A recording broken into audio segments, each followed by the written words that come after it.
Assalamualaikum warahmatullahi wabarakatuh. Waalaikumsalam Waalaikumsalam warahmatullahi warahmatullahi Waalaikumsalam. wabarakatuh. wabarakatuh. Innal hamdalillahi nahmaduhu wa nasta'inuhu wa nastaghfiruh wa na'udzu billahi min syururi anfusina wa min sayyiati a'malina may yahdihillahu fala mudhillalah wa man yudlil fala hadiyalah wa asyhadu an la ilaha illallah wahdahu la syarikalah wa asyhadu anna muhammadan abduhu wa rasuluh.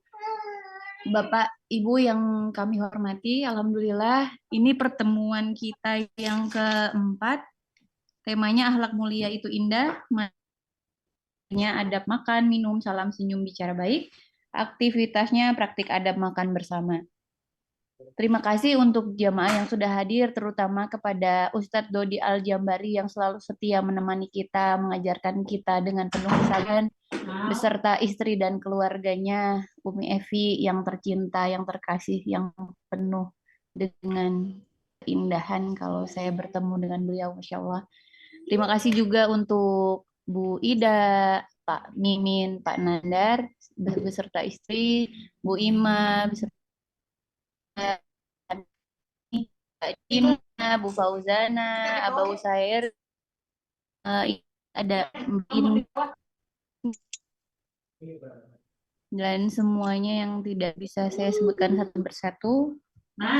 Baik, ini pertama dibacakan Qoriah oleh Ibu Ima ya. Bu Ima, terjemahannya oleh Abah Husairi, sudah siap?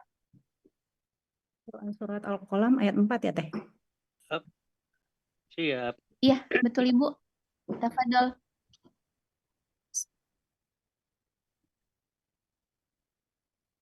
A'udzu billahi minasy syaithanir rajim. Bismillahirrahmanirrahim. Wa innaka la'ala khuluqin azim. Sadaqallahul azim.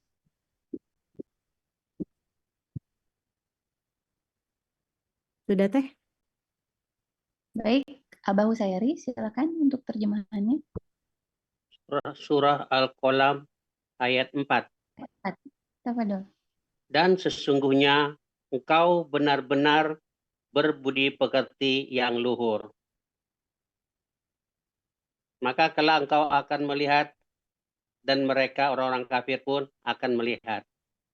Shadaqallahul azim. Alhamdulillah, barakallahu fikum.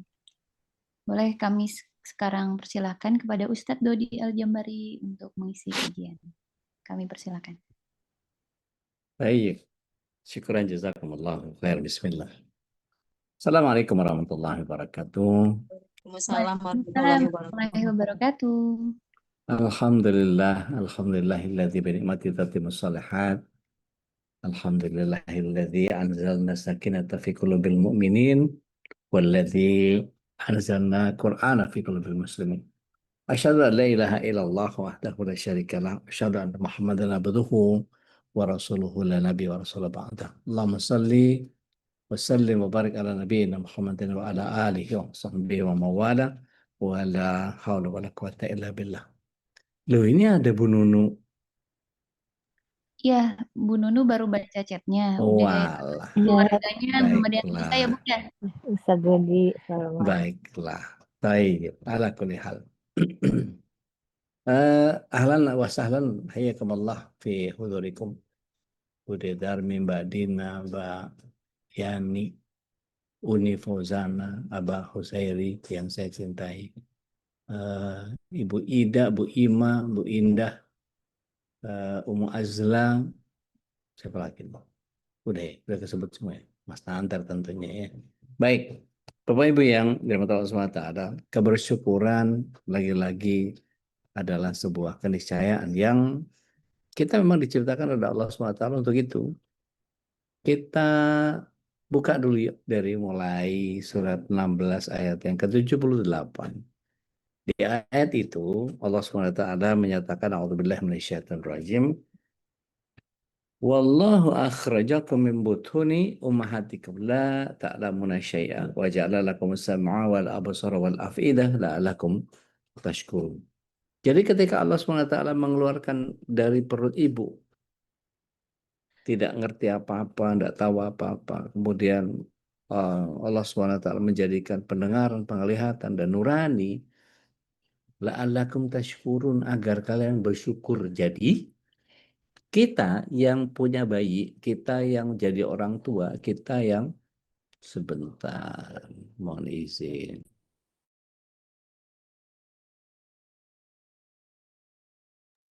Jadi, yang Allah SWT hadirkan itu agar kita mampu bersyukur. Tetapi memang kemudian godaan untuk bersyukur ini susahnya minta ampun karena ada sifat dasar manusia juga yang kemudian kalau kita perhatikan sifat kita itu berkeluh kesah, lagi kikir kalau di surat 71 ayat 19. A'udzubillahi minasyaitonir rajim. Innal insana khuliqa halu'a. Selamat serta salam, semoga senantiasa tercurah ke hadirat Rasulullah SAW berikut para keluarga, sahabat, dan para pecinta risalah dan syariat beliau hingga akhir zaman dan mudah-mudahan kita yang hadir pada kesempatan pagi hari ini. Mudah-mudahan Allah SWT senantiasa berikan kepada kita syafaat untuk kita bisa berkumpul kelak di surga bersama keluarga lewat syafaatnya Rasulullah SAW. Amin. Baik, kita memulai. Oh, baik. Mas Agus hati-hati, fi amanillah. Izin sharing. Ini apakah sudah tampak? Sudah. Baik. Jadi kita akan belajar tentang adab harian Rasulullah SAW. Ada satu statement yang Rasulullah SAW sampaikan, innama bu'ithu diutamima makarimat ahlak. Ini tulisannya kecil banget ya, saya belum lupa jadi agak gedean dikit karena buru-buru. Jadi innama bu'ithu diutamima makarimat ahlak. Sesungguhnya aku diturunkan oleh Allah SWT, artinya diutus oleh Allah SWT. Diutus untuk kemudian menjadi Rasul.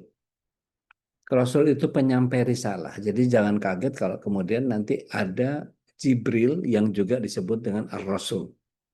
Nah, dalam beberapa kesempatan Ar-Rasul yang dimaksud adalah Jibril. Dan Jibril itu punya nama yang lain juga. Dinamakan Ar-Ruh, dinamakan Ruhul Kudus, dan seterusnya. Taib.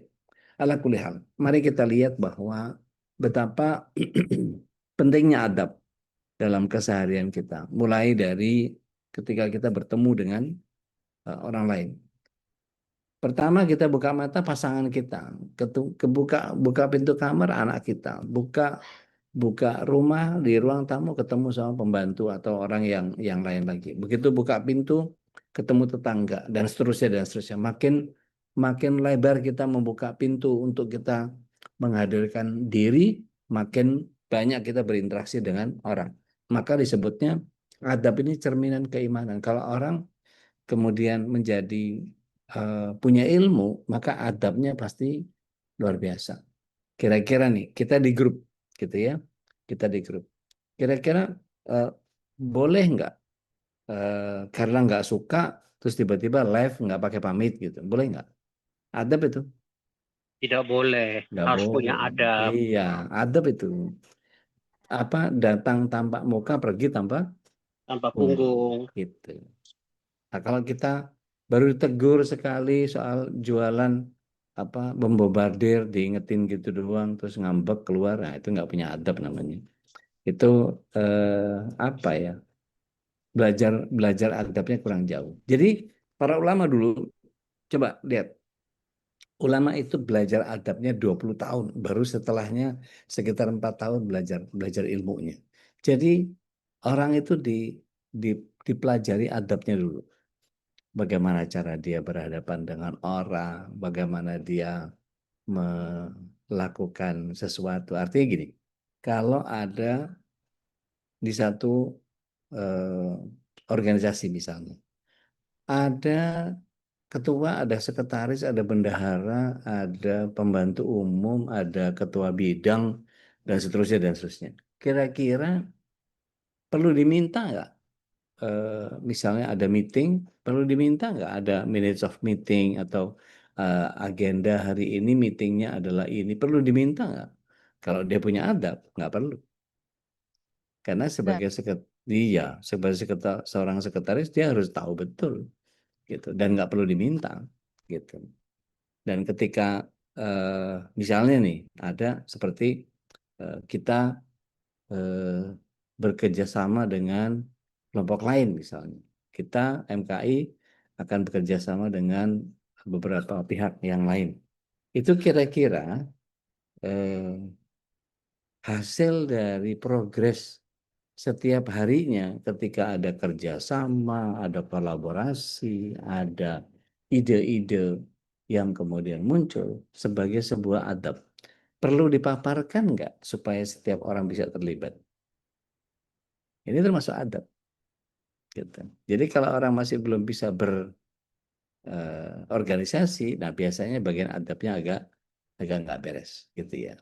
Baik, kami karena dibesarkan di keluarga yang anak-anak belajar agamanya di pesantren, maka kami biasa memisahkan tempat duduknya laki-laki dengan tempat duduknya perempuan. Itu adab, gitu. Artinya kalau kemudian ilmu tanpa adab ini jadi kesombongan. Artinya ya ya versinya dia aja sendiri, gitu. Artinya gini, kalau ada MC, ada narasumber, terus kemudian ada panitia. Panitia boleh nggak jadi MC dadakan? Ini tolong apa bla bla bla segala macam yang ini diberesin situ apa? Padahal tamu sudah banyak, itu nggak punya adab namanya. Dan kalau tadi dibaca di surah Al-Qalam ayat yang keempat itu dikatakan innaka la'ala khuluqin azim, dan bahwa sesungguhnya Nabi Muhammad SAW itu benar-benar berbudi pekerti yang agung. Kita pretelin apa saja yang bisa kita tiru dari Rasulullah SAW. Gitu ya. Yang pertama, bangun tidur Rasulullah SAW selalu melibatkan Allah tabaraka wa ta'ala dengan membaca alhamdulillahilladzi ahyana ba'da ma amatana wa ilaihin nusyur. Masuk kamar mandi, Allahumma inna a'udzubika minal khubuthi wal khaba'is. Lepas baju, bismillah. Nanti keluarnya ghufranak. Baca mungkin dia toharoh, baca asyhadu alla ilaha illallah wa la syarikalah wa asyhadu anna Muhammadan abduhu wa rasulullah maj'al minat tawabin wa ja'al minal mutatahhirin wa ja'al min ibadika salihin. Ini saya percepat karena squeezing waktu ya. Tapi artinya kalau kita membaca itu ya perlu dengan hati. Kemudian kita pakai baju ya, baju ganti. Alhamdulillahilladzi kasani hadza tauban wa razaqani min ghairi ilmin wala quwwah dan seterusnya. Sampai kemudian bagian yang ketika kita keluar dari rumah baca bismillahirrahmanirrahim. Ada bagian yang nanti saya akan jelaskan bahwa betapa luar biasa kalau kita ini menghadirkan yang namanya ittiba kepada Rasulullah SAW. Nah, saya nanti akan tandaskan. Kita lihat surat yang ketiga ayat yang ke-31. Tafadhol. Ada yang berkenan mau baca? Monggo. 3:31. Mangga. Ya, bentar. Tafadhol beh. Surah Mashkur. Ali Imran 31. Ya. Bismillahirrahmanirrahim. Katakanlah Muhammad, jika kamu mencintai Allah, ikutilah aku. Niscaya Allah mencintaimu dan mengampuni dosa-dosamu. Allah Maha Pengampun, Maha Penyayang. Masya Allah. Surah Jadi ayat itu mengatakan begini. Katakan wahai Muhammad kepada orang yang ngaku-ngaku cinta sama Allah. Katakan wahai Muhammad, kul. Sama orang-orang itu sampaikan. In kuntum, jika kalian semua tuhibun Allah, mencintai Allah, maka yang harus dilakukan sebagai bukti cinta kepada Allah SWT adalah fattabi'uni, itibaklah kepadaku dengan penyegeraan. Kalau dalam bahasa Arab itu fa itu bermakna penyegeraan. Jadi fattabi'uni, itibaklah kepadaku dalam penyegeraan. Bersegeralah itibak kepadaku, maka apa konsekuensi logis? Jadi orang yang beritibak kepada Rasulullah SAW, di situ ada dua. Yuhibbukumullah wa yaghfir lakum dzunubakum. Allah akan berikan rahmatnya dan rahimnya khusus buat mukmin dan sekaligus mengampunkan dosa. Ini bagian yang sangat luar biasa. Bapak Ibu perlu tahu bahwa di samping kiri kanan kita sekarang ada malaikat yang ketika kita sudah bersiap untuk bermajelis seperti ini, dibuka ataupun tidak dibuka kameranya, nyimak serius ataupun sambil selonjoran, Mas Agus sambil naik kereta, mungkin yang lain sambil motongin masakan, mungkin lagi ngelepasin kulit udang segala macam dan seterusnya, monggo saja. Tetapi yang jelas bahwa ada malaikat yang kemudian dia meminta dua, seperti ketika kita melakukan sunnah Rasulullah SAW, yaitu apa? Allahumma firlahu warhamhu. Ya Allah ampuni dia, sayangi dia. Ini jadi wow. Enak betul kita ini kalau kemudian kita menjalankan sunnah Rasulullah SAW. Sehingga di dalam beberapa hal kita bisa memahami bahwa nikmat betul kita punya Rasulullah SAW yang kemudian syariat-syariatnya ketika kita jalankan, ini kemudian membuat kita menjadi dicintai oleh Allah SWT dalam konteks rahimnya untuk orang beriman dan rahmat untuk keseluruhan orang, dan sekaligus ada pengampunan dosa. Pertanyaan saya, kalau kemudian kita lakukan pakai tangan kanan, baca bismillah, makan minum gitu ya, ambil yang paling dekat, tidak mencela. Ada Rasulullah SAW menyatakan, ya gulam, kul bismillah. Itu suruh ngambil yang paling dekat. Dan kul biyaminik, pakai tangan kanan. Jadi ada anak muda yang tangannya serawean gitu ya, jadi main comot gitu, ngambil yang jadi nggak sopan. Makanya kalau di rumah makan Chinese itu mejanya ada meja puter di tengah, itu lauk-lauknya taruh di situ, piring-piringnya disebar di luar. Jadi orang kalau mau muter makanan, saya mau yang itu, tinggal diputer mejanya, nanti dia datang baru kemudian dia diperdekat gitu. Dan itu jadi bagian yang tidak menyalahi sunnah kalau yang seperti itu. Nah kemudian di bagian adab ini adalah bagian yang sunnahnya, kalau kita perhatikan, makan minum pakai tangan kanan itu jadi satu kewajiban atau sunnah saja? Kewajiban. Kewajiban udah Kenapa kewajiban? adab. Iya, kenapa? Adab. Dasarnya apa? Rasulullah mencontohkan. Bukan Iya. oleh Rasul. Berarti kalau mencontohkan belum tentu wajib dong. Ada yang tahu? Ada yang lebih tepat dalilnya? Oke, Rasulullah SAW boleh nggak kita makan minum pakai tangan kiri? Enggak. Nggak boleh. Jadi keadaan darurat. atas dasar larangan itu kemudian menjadi wajib kanan kan gitu. Jadi Iya. makan minum itu wajib tangan kanan, wajib. Karena apa? Ada larangan kiri. Jangan kalian makan wala tasrabu wa yaqulu bisimal, inna syaitan yaqulu washrabu bisimal. Sesungguhnya setan itu makan pakai tangan kiri, minum pakai tangan kiri. Kita jangan gitu. Maka kita muslim jangan. Nah, kalau kita hanya sekedar menyederhanakan bahwa loh, kan bukannya makan memang pakai tangan kanan. Orang-orang tua kita dulu waktu kita masih kecil-kecil diajar ini, tangan bagus, tangan cantik, mana tangan cantik. Itu bicara tentang hadis yang tadi. Yang Rasulullah SAW menyatakan, kul biyaminik. Tapi kan orang tua kita nggak tahu hadis lengkapnya kayak apa gitu ya. Orang tua kita nggak tahu, wala tasyrubu bisimal wala yaqulu bisimal inna syaitan yaqulu washrabu bisimal, itu nggak tahu mereka. Tetapi dengan kita mempelajari ini ternyata dilarang sama Rasulullah SAW. Berarti bismillah tangan kanan, ambil yang paling dekat, tidak mencela makanan. Begitu makan sesuatu gitu. Ya kalau emang nggak enak udah nggak usah dikomen gitu. Tapi jangan juga bohong gitu. Ini enak banget padahal nyindir gitu. Jadi jangan juga gitu. Jadi bagian yang kita harus jujur kalau memang kita nggak suka. Kan gini, selera itu kan kita nggak bisa maksa ya. Ada orang di sini yang nggak bisa makan jengkol, angkat tangan. Hadir. Ada yang nggak bisa makan pete? Ya. Hadir, Nah, Ustaz. ada yang nggak suka makan belut? Itu mau diceritain, belut itu protein tinggi. Eh, Jengkol sama pete itu ada ada zat antioksidannya yang bikin kita nggak kanker. Emang makanan anti kanker cuma itu doang, nggak ada yang lain apa ada segala macam dan seterusnya.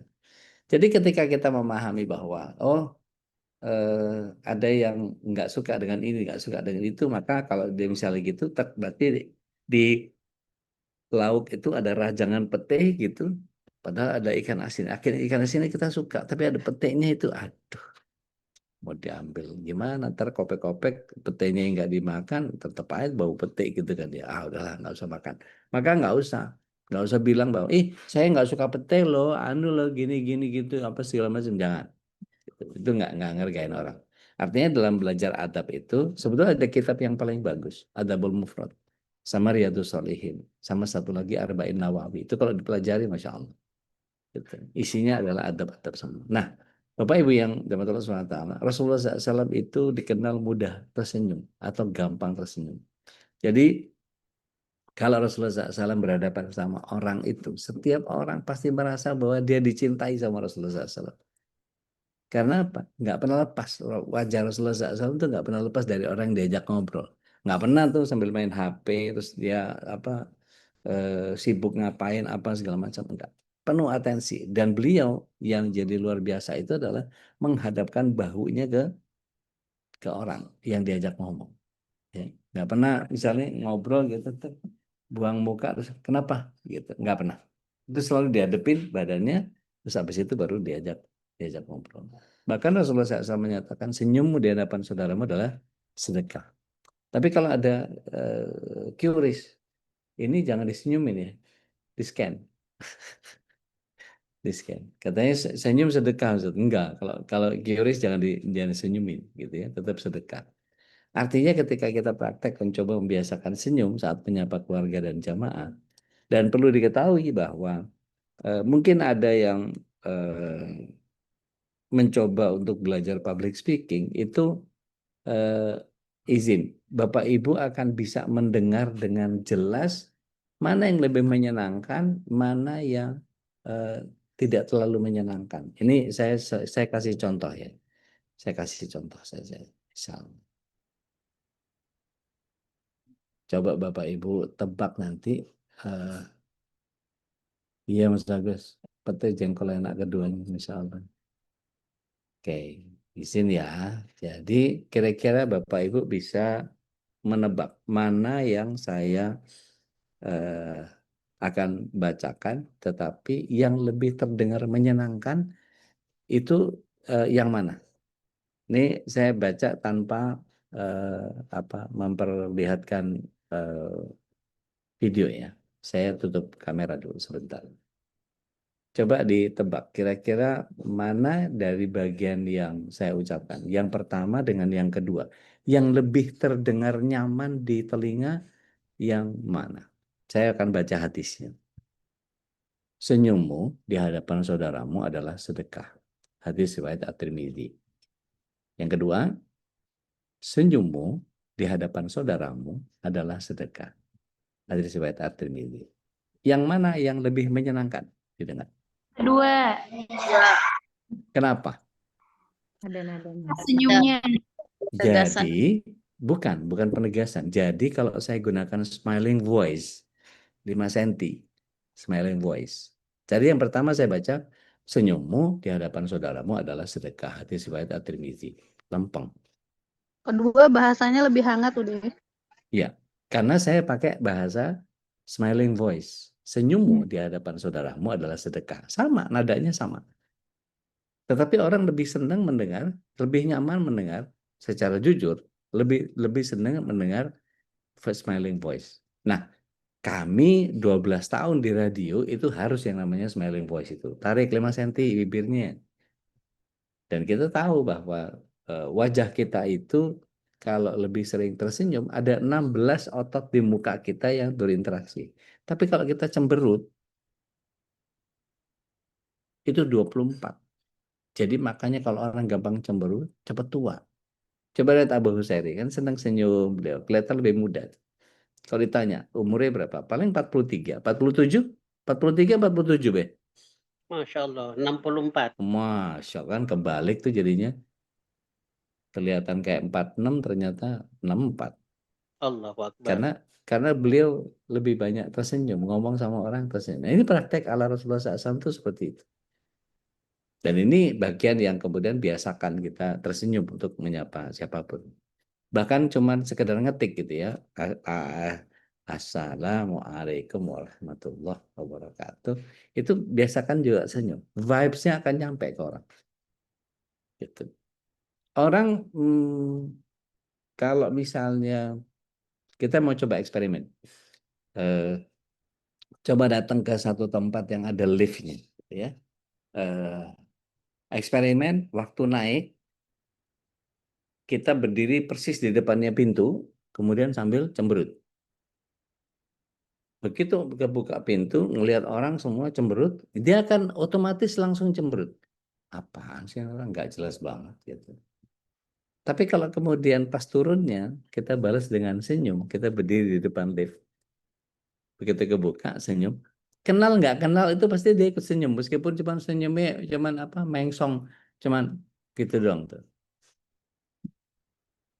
Karena memang menular cemberut dan senyum itu. Gitu. Baik, saya lanjutkan.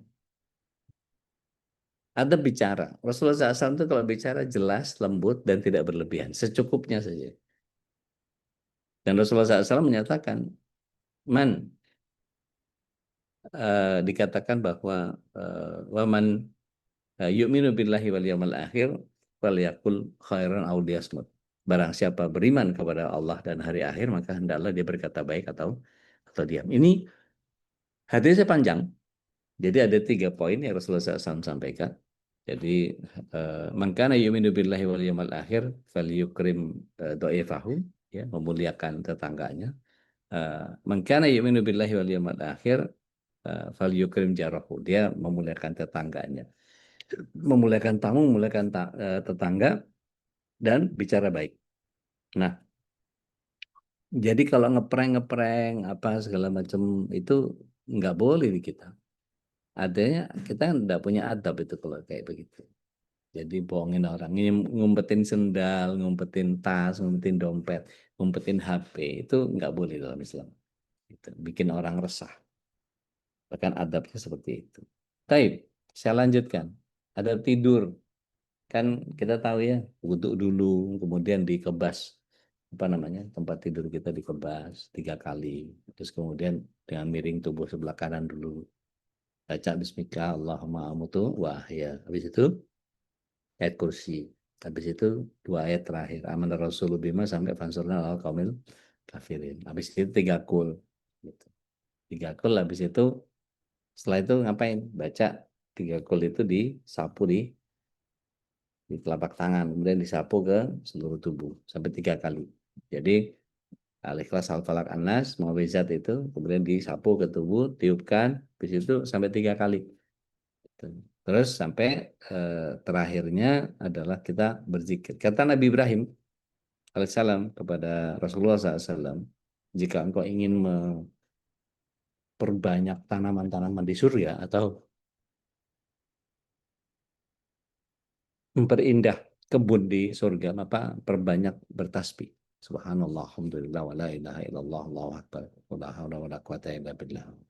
Dan kata Rasulullah SAW, barang siapa membaca Astaghfirullahaladzim, alladzi la ilaha illa huwal hayyul qayyum wa atubu ilaih 3 kali, maka Allah SWT akan menghapuskan dosa-dosanya sebanyak daun yang berguguran, sebanyak buih di pantai, sebanyak pasir di seluruh lautan.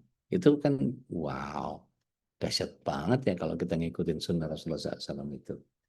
Dan kita ketika bangun malam disuruh baca 10 lafaz. La ilaha illallah wa la syarikalah lahul mulku wa lahul hamdu wa huwa ala kulli syai'in qadir. Kemudian dibaca subhanallah, alhamdulillah, wa la ilaha illallah, Allahu akbar. Ada yang menambahkan dengan haukalah, la haula wala quwata illa billah. Artinya kalau kemudian kita membaca itu dan pulas tertidur sampai bangun lagi, kita dihitung oleh para malaikat sebagai orang yang sedang berzikir, insya Allah. Ini jadi sangat luar biasa. Nah, begitu pula adab bangun, ya, yang tadi saya sudah sampaikan. Bangun dengan semangat, sholat subuh berjamaah, zikir pagi dan segala macam dan seterusnya, itu menjadi bagian yang sangat sangat luar biasa. Nah, kalau ada yang belum zikir pagi gimana Ustadz? Ya, masih sempat habis kajian ini masih sempat lagi sekitar jam 11.30 masih bisa batasnya. Karena zikir pagi itu adalah batasnya sampai sebelum turun. Nah, kemudian ada hak yang sesama muslim ini ngasih salam wajib. Jadi kalau misalnya ada yang bersalam maka wajib dijawab. Tapi Rasulullah SAW pernah tidak menjawab salam ketika beliau di jamban. Ada seorang pria, Rasulullah SAW sedang buang air. Tiba-tiba dia, Assalamualaikum. Nggak dijawab sama Rasulullah SAW. Assalamualaikum warahmatullahi wabarakatuh. Nggak dijawab juga. Assalamualaikum warahmatullahi wabarakatuh. Nggak dijawab juga.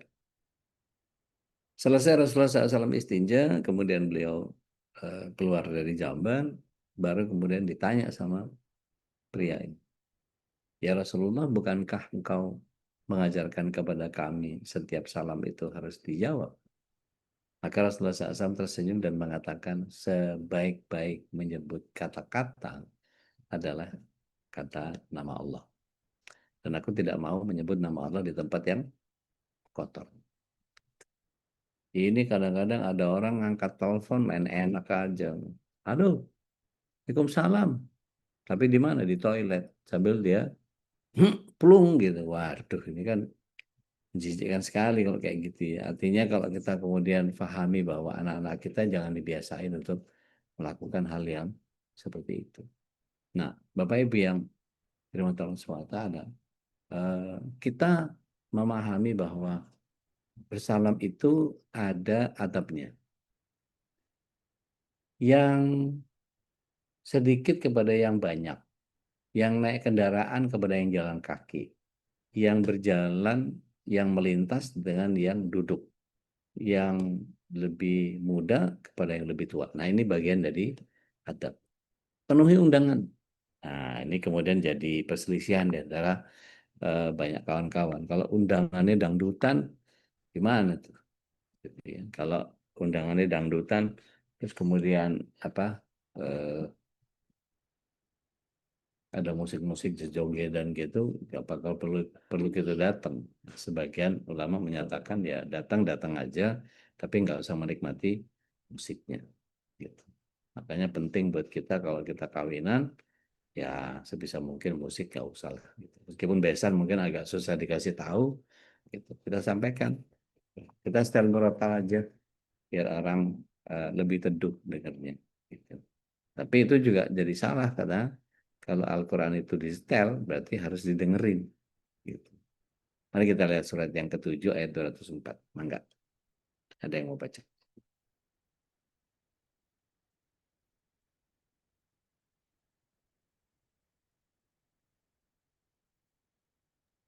Ya udah. Mangga. Auzubillahiminasyaitonirrajim. Dan apabila dibacakan Al-Quran, maka dengarkanlah dan diamlah agar kamu mendapat rahmat. Ya. Syukran Mbak Imam. Barakallahu fiik. Jadi ketika kita tahu bahwa nyetel marbot nih di masjid Jumatan. Tabarakalladzi biyadihil mulku wa huwa ala kulli syai'in qadir alladzi khalaq. Tapi sementara dia ngepel, dia nyapu tapi nggak ikut murojaah. Nggak boleh. Sampaikan ke dia ayat ini menyatakan bahwa kalau ada di setel Al-Quran, maka disimak, diikuti supaya dapat rahmat. Saya belajar dari seorang guru saya, murabi saya di Saudi, Ustaz Amiruddin Abdullah Rasul. Beliau kalau ngobrol sama saya selalu, kalau misalnya bepergian kemana gitu, kalau nggak ada yang diobrolin, beliau setel murotal. Begitu saya ajak ngobrol, dimatiin murotalnya. Kenapa Ustaz? Biar aja. Antum nggak tahu surat 7 ayat 204. Kita mesti fastami'u lahu wa ansitu la'allakum turhamun. Wah, sampai segitunya saya bilang, wah, iya. Berarti saya yang terlalu meremehkan keberadaan Al-Quran. Bahkan beliau menjelaskan ketika para asatidz menjelaskan tentang ayat, disampaikan kepada kita, dibacakan ayatnya kepada kita, maka sejatinya itu adalah Allah yang ngobrol ke kita. Jadi hakikatnya kalau kemudian kita nggak nyimak ayat, nggak nyimak hadis, itu sama saja dengan mengabaikan Allah dan Rasul Shallallahu Alaihi Wasallam. Jadi ngaji itu mesti benar-benar serius, seserius itu. Gitu. Taib. Kemudian yang ketiga, kalau dia minta nasihat, dinasihati. Mau dong oleh-oleh dari perjalanan kamu. Oleh-oleh maksudnya ilmunya gitu. Oh iya gini gitu apa segala macam. Tapi nasihatnya nasihat jujur ya. Gitu. Yang umum-umum saya biasanya kalau ketemu sama jamaah gitu. Saat mau nasihat, saat gini gitu apa segala macam, saya biasanya standar aja. Bertakwalah kepada Allah karena sesungguhnya Allah memperhatikan apa yang kita kerjakan. Karena kita nggak tahu apa amal yang paling menjamin kita bisa masuk ke dalam sebuah jaminan Allah. Nggak ada. Gitu. Nah, begitu juga doanya bersin. Tapi jangan dibuat mainan. Jebres, alhamdulillah. Kita mesti jawabnya kalau laki-laki ya rahmukallah, kalau perempuan ya rahmukillah. Gitu. Kita yang bersin baca apa? Ada yang tahu? Yahdikumullah. Ya hadikumullah wa yuslihu balakum. Gitu. Terus yang dijawab nggak usah bilang bahwa ya sudahlah gitu, nggak usah. Itu kadang-kadang kan suka bercanda begini. Terus jenguk yang sakit. Sebisa mungkin jenguk yang sakit. Makanya Teh Nadia paling concern tuh. Siapa dari MKI yang ngejenguk? Bunda Eva kemarin yang kecelakaan itu. Alhamdulillah ada Bu Yanti yang jenguk. Karena itu haknya beliau. Gitu. Saya qadarullah melintir ke beberapa tempat nggak ada yang ke situ. Waktu siapa dulu takziahnya anaknya Mbak siapa? Yang di Depok itu di Pasar Rebo, lupa saya. Masih ada fotonya. Lupa saya. Itu ya nyempetin aja gitu. Kalau misalnya ada yang meninggal maka antar jenazahnya. Itu bagian Islam mengajarkan bagaimana kita menumbuhkan ukhuwah dan empati sosial itu. Dan ini haknya gitu. Dan saya nggak tahu kalau misalnya saya wafat nanti saya nggak tahu nih, Abah bakal nyolatin saya nggak di Bekasi, bakal datang nggak tuh Mas Nandar kayaknya bisa ini bisa merapat ke Bekasi. Nah yang lain mungkin sholat goib aja kalau gitu. Taib. Rasulullah SAW sebagai teladan, ini yang saya bilang tadi, ya, beliau dalam ibadah itu, dalam urusan sosial, dalam akhlak sehari-hari, itu bagian yang kemudian Rasulullah SAW punya patokan, yang Allah SWT jelas nyatakan bahwa A'udzubillahi minasyaitonirrajim, laqad kana lakum fi Rasulillahi uswatun hasanah liman kana yarjullah wal yawmal akhir wa dzakarallaha katsiran. Sebetulnya kalau kita lihat ada berapa uswatun hasanah dalam Al-Quran, itu ada 2. Kalau kita tanya, teladan terbaik itu harusnya ada 1 atau 2? 1. 1. Tapi kenapa Nabi Ibrahim juga dibilang teladan terbaik? Uswatun hasanah itu kan teladan terbaik. Kenapa dibilang Nabi Ibrahim juga teladan terbaik? Kita lihat Al-Mumtahanah, surat 60 ayat 6. Qad kanat lakum fi Ibrahim ya uswatun hasanah walladzina ma'ahu. Ada yang berkenan baca? Silakan. Surat 60 ayat 6 ya, Dek. Ya. Auzubillahiminasyaitonirrajim. Sungguh pada mereka itu, Ibrahim dan umatnya, terdapat suri teladan yang baik bagimu, yaitu bagi orang yang mengharap pahala Allah dan keselamatan pada hari kemudian. Dan barang siapa berpaling, maka sesungguhnya Allah Dialah yang maha kaya, maha terpuji. Masya Allah. Hampir mirip nih, surat 33 ayat 21 sama 60 ayat 6. Tapi menghadirkan dua sosok yang berbeda. Ibrahim dibilang uswatun hasanah, Nabiullah Muhammad SAW juga dibilang uswatun hasanah. Kira-kira pertanyaan saya, uswatun hasanah yang mana yang harus kita ikuti?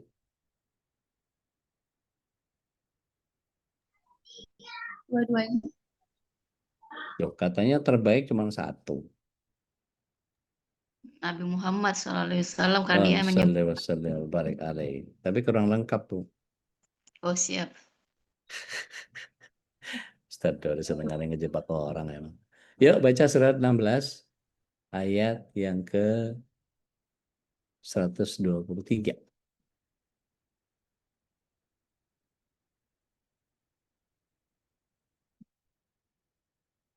An-Nahl deh, 123. Tafadhali.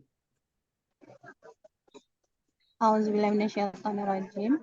Kemudian kami wahyukan kepadamu, Nabi Muhammad, ikutilah agama Ibrahim sebagai sosok yang hanif dan tidak termasuk orang-orang yang musyrik.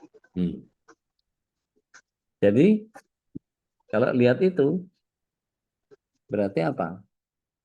Nabiullah Ibrahim alaihissalam diikuti oleh Nabi Muhammad alaihissalam. Gitu. Jadi yang datang dari Rasul Shallallahu Alaihi Wasallam itu sebetulnya datang dari Ibrahim. Dan ayat ini mengkompromikan tentang itu. Jadi yang terjadi sebetulnya adalah kalau kita baca salawat Ibrahimiyah, Allahumma shalli ala Muhammad wa ala ali Muhammad kama shallaita ala Ibrahim wa ala ali Ibrahim. Gitu. Wa barik ala Muhammad wa ala ali Muhammad kama barakta ala Ibrahim. Jadi selalu dua itu. Kenapa? Di surat 16 ayat 123 tadi, ya 123 deh yang bukan 125 alafu. Siapa tadi yang nanya tuh? Uni Wahyuni. Uni Yuni harusnya 123 tuh. Nah, di situ Nabi Muhammad SAW diminta oleh Allah SWT untuk mengikuti apa yang ada pada Ibrahim. Jadi Ibrahim alaihissalam dan Rasulullah SAW itu adalah satu sosok, yaitu uswatun hasanah. Jadi yang ada pada Rasul Muhammad SAW itu sebetulnya Allah sudah bilang ambil dari Nabi Ibrahim alaihissalam. Dermawannya ada nggak? Dermawan. Soleh, oh banget gitu. Dan kalau kita urutin gitu sifat-sifat yang ada pada keduanya ada semua. Seperti itu kurang lebih Bapak Ibu yang dirahmati Allah SWT. Yuk kita balik lagi ke surat 3 ayat 31 tadi. Kita mulai dengan salam, senyum, tutur lembut, makan sesuai sunnah, tidur sesuai sunnah, pakai baju sesuai sunnah gitu ya. Yang kalau si surat 3 ayat 31 itu itiba adalah sama dengan mengundang rahmat dan ampunan Allah. Jadi kalau kita bicara tentang sunnah Rasulullah SAW itu sunnah Rasulullah SAW itu apa? Apa sunnah Rasulullah SAW? Segala perkataan, ucapan, dan perbuatannya harus diikuti, insya Allah. Segala perbuatan, ucapan, Dan segala perbuatan, ucapan. Satu Apa lagi. Ayo yang lain dibantu.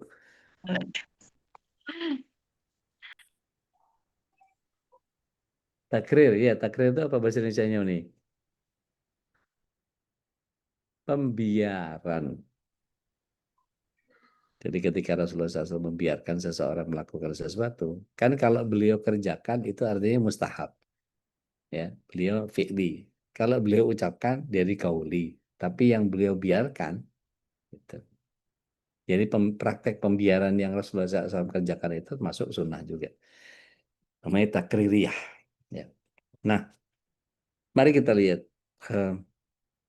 Dari tiga ini, kauli, fi'li, takriri, itu kira-kira kalau kita cari padanan hukumnya, ada yang wajib, ada yang sunnah, ada yang mubah, ada yang makruh, ada yang haram berarti kan ya? Iya udah. Yang lain? Betul, Pak. Oh, Ustaz Fatan. Jadi ada nggak sunnahnya Rasulullah SAW yang haram kita ikuti? Nggak ada. Ada. Rasulullah SAW istrinya berapa? Lebih dari Setelah Yang itu hidup kan satu kurun berapa? 9. 9. Kita nggak boleh ini Rasulullah SAW 9 istri. Kita hanya boleh berapa? 4. Nah, 4. bilang tuh ke suami. Ya, udah bilang tadi ya. Nggak Kalau mau, berani, Ustaz. kalau berani, iya. Wong bininya segalak ini gimana mau? Berani udah. Terus kira-kira Rasulullah SAW kalau sholat kan bentangan tangannya itu katanya anak kambing bisa ngelewatin bentangan sikunya. Boleh nggak niru Rasulullah SAW? Tangan kita bentang gitu kalau pas sujud.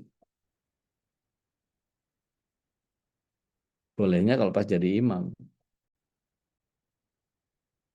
Kalau pas jadi jamaah nggak bisa. Muka orang kena itu kiri kanan. Rasulullah SAW pernah satu kali azan di azani sama Abdullah bin Umi Maktum. Biasanya kalau Rasulullah SAW ngajarin kita, apa yang beliau baca ketika muazin membaca Asyhadu anna Muhammadar Rasulullah. Apa jawabnya kita? Wa anna asyhadu an la ilaha illallah wa anna Muhammadar Rasulullah. Hmm. Radiyallahi rabbil. Bukan. Astagfirullahaladzim. Marhaban ya Habibi, marhaban Bukan. ya Habibi, wa Bukan. qurrata aini Yang ada Muhammad hadisnya, bin- yang ada hadisnya. Oh, Asyhadu anna Muhammadar Rasulullah. Apa yang kita jawab? jawab yang sama. Jawab yang Allahumma sholli sama. ala Muhammad. Asyhadu anna Muhammad Ya Rasulullah. Rasulullah. Tapi kali itu Rasulullah SAW membedakan. Ketika Abdullah bin Maktum melantangkan azan, beliau jawab apa? Wa ana. Dan itu saya. Yang dimaksud itu saya. Boleh niru nggak kita? Enggak boleh. Nggak bisa. Siapa lu? Iya. Artinya ini takhusus buat Rasulullah SAW. Rasulullah. Jadi tidak semua yang datang dari Rasulullah SAW itu serta-merta bisa diikuti semua. Apa yang wajib? Makan minum pakai tangan kanan, berilmu, berdakwah. Berdakwah wajib nggak? Wajib, Wajib. Baca Quran wajib nggak? Wajib. wajib. Gimana kewajibannya? Ada di Al-Quran perintahnya. Iya, surat apa? Ayat berapa? Ikro. Bukan. Rabbikal- Ikra itu tidak ada yang dibaca. Ya, dibantu yang lain. Ada yang tahu membaca Al-Quran itu apakah wajib jatuhnya?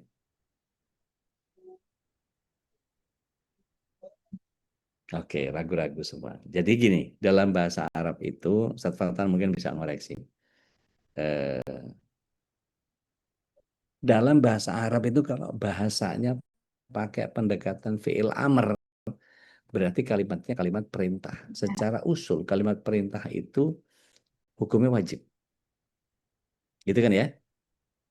Oke. Lihat surat 29 ayat yang ke-45. Coba.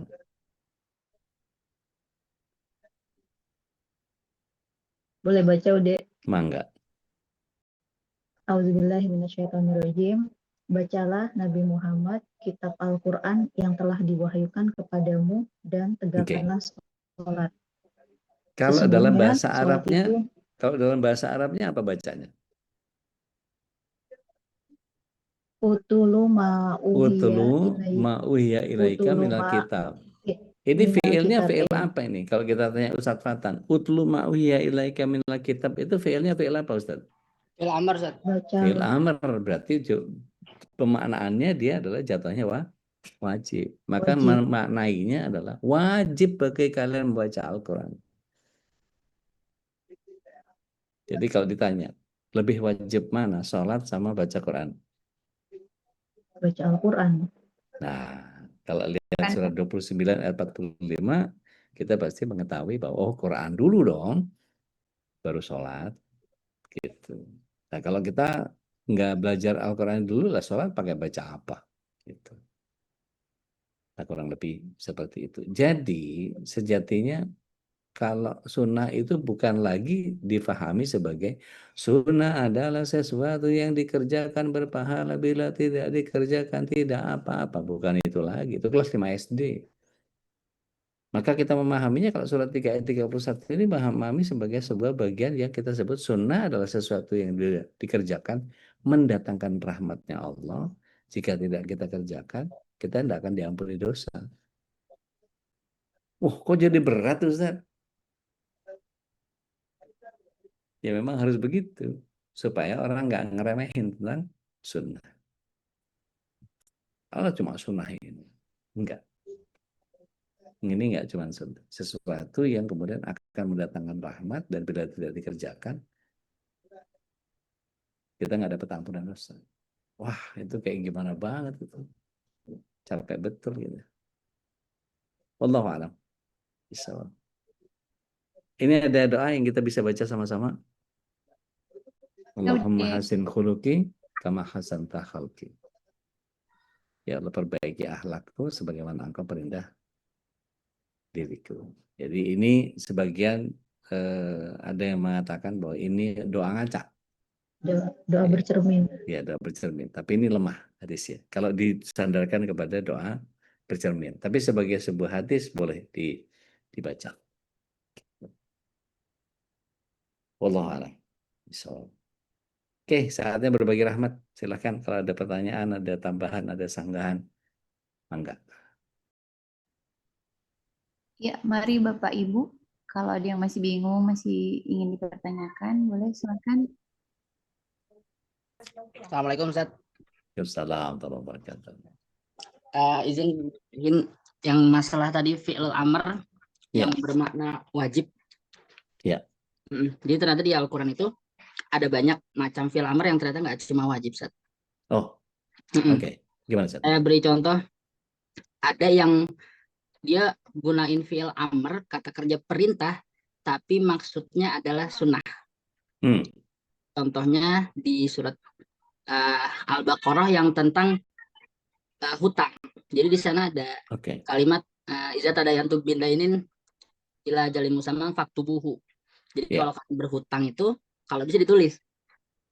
Nah, tapi itu tidak menjadi wajib meskipun dia uktub pakai kalimat kata perintah, tapi tidak wajib mutlak, tapi hanya jika kamu berhutang maka kalau bisa tulis gitu.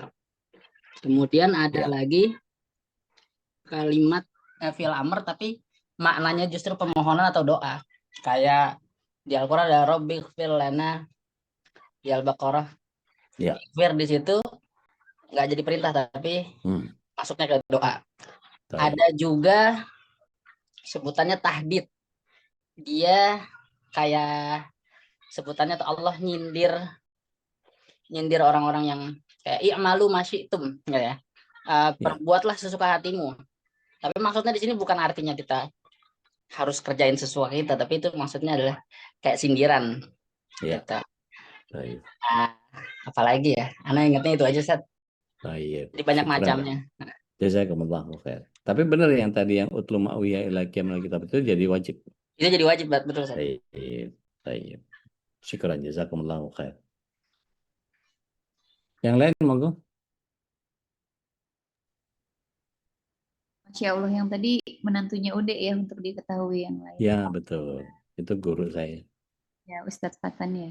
Masya Allah.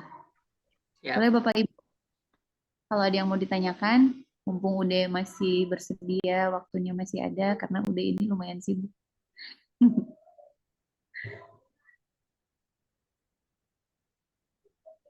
Oke, Yuni tanya contoh pembiaran Rasulullah SAW apa? Hadisnya Abdullah bin Mughaffal. Jadi gini, sholat qobliyah maghrib ada nggak?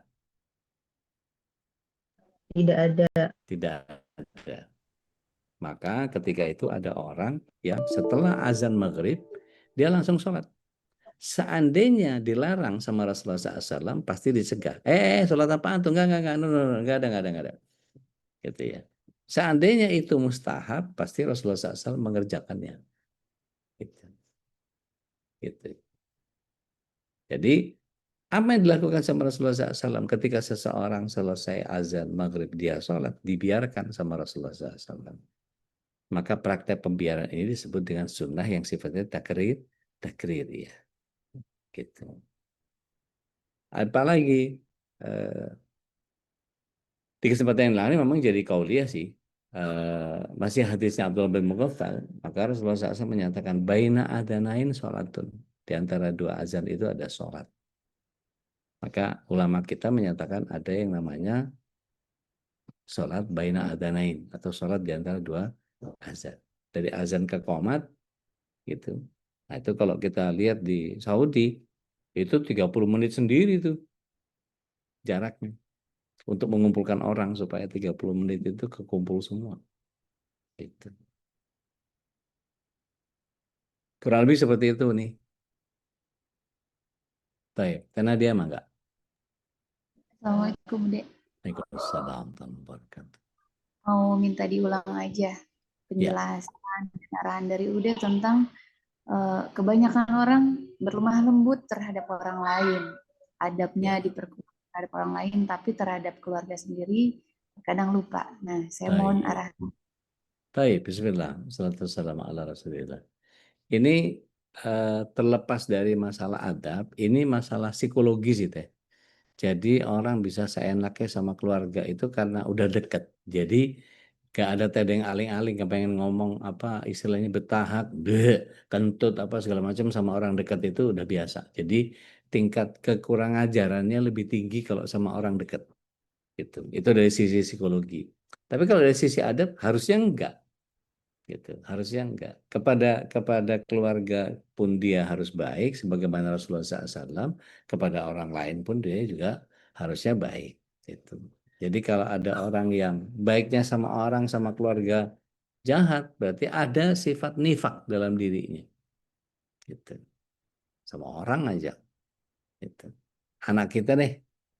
Gitu ya. Anak kita begitu ada tamu biasanya apa yang dilakukan? Bertingkah. Begitu ada tamu langsung bilang, aku boleh bikin mie nggak? Mumpung ada tamu nih. Kalau misalnya apa anak orang gitu ya, numpahin minuman sirup nih, gula, tumpah ke karpet. Kita bilang apa? Udah nggak apa-apa, biarin aja. Memang sengaja mau di laundry sekalian gitu. Coba anak kita, habis biru-biru pahanya. Gitu. Sambil senyum tapi biru pahanya. Gitu. Nah, yang begitu itu mestinya nggak terjadi kalau kita punya pemahaman yang benar tentang bagaimana berlaku adil. Gitu. Wallahu a'lam. Satu lagi, apakah berdakwah itu wajib bagi setiap orang dan apakah ada dosa bagi orang-orang yang berilmu yang tidak mau berdakwah? Begini. Bismillah. Wassalamualaikum ala rasulillah. Berilmu itu wajib nggak sih buat kita? Wajib. Wajib. Utlubu ilma faridatun ala kulli minal muslimin wal muslimat. Utlubu ilma faridatun ala kulli muslim. Utlubu ilma minal mahdi ilalati. Banyak itu hadisnya. Bahkan Allah SWT menyatakan bahwa di dalam surat 17 ayat 36, menuntut ilmu itu tidak diperbolehkan kita melakukan sesuatu tanpa kita tahu. A'udzubillahi minasyaitonir rajim wa la taqfu ma laysa laka bihi ilm. Ini sama wal basara wal fuada kullu ulaika kanu mas'ul. Jadi tidak boleh kita tidak punya ilmu. Jadi kalau menyatakan ada orang yang tidak punya ilmu mau berdakwah, nggak boleh. Nanti ngajarin apa dia? Jadi kalau misalnya baru belajar Bismillahirrahmanirrahim. Oh, Bismillah ini Bismillah pakai haknya hak tebel. Rahmanirrahim pakai hak tipis. Yang dia baru tahu itu, maka itu yang diajarkan. Bismillahirrahmanirrahim itu ternyata Bismillahi, hi-nya tebel. Rahman Rahimnya tipis. ngajarin ke orang lain. Nggak apa-apa, ada dalilnya. Gitu. Seperti itu. Nah, kalau kemudian kita kita melakukan sesuatu yang dia bilang bahwa saya orang awam, saya belum bisa dakwah. Tunggu dulu. Awam itu boleh nggak dalam Islam? Nggak boleh. Tapi perkara dia belum tahu itu soal lain. Mari kita lihat surat 10 ayat yang ke-100. Ada yang berkenan mau baca?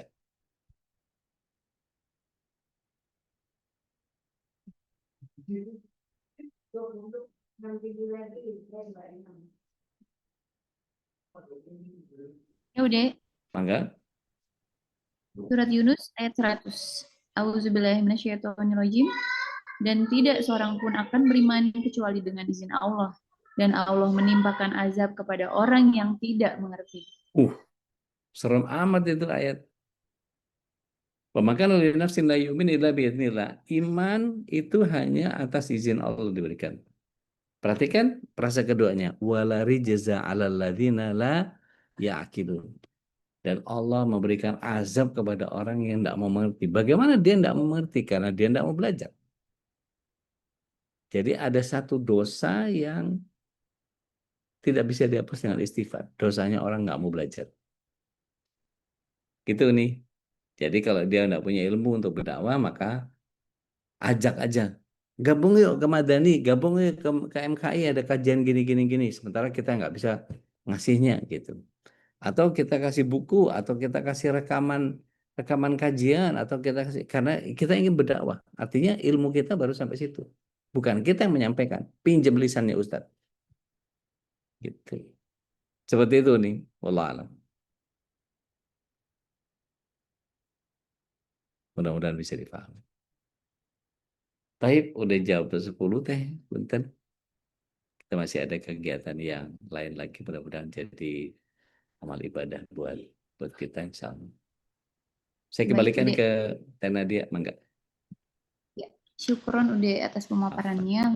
Alhamdulillahirrabbilalamin, puji bagi Allah yang telah memberikan kita kesempatan, memberikan kita ilmu lewat Ustadz Dodi Al-Jambari yang Masya Allah hari ini bertambah pula ilmu kita, bertambah pula semoga kesadaran kita akan akhlak mulia.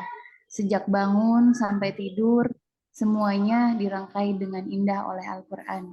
Masya Allah, tabarakallah. Baik, cukup sekian kajian Madani kita hari ini. Semoga berkah untuk kita semua. Al-afu minkum hadana wa iyyakum. Wassalamualaikum warahmatullahi wabarakatuh. Dan Waalaikumsalam warahmatullahi wabarakatuh. Ila anta astaghfiruka wa atubu ilaik. Sekali lagi Assalamualaikum warahmatullahi wabarakatuh. Waalaikumsalam.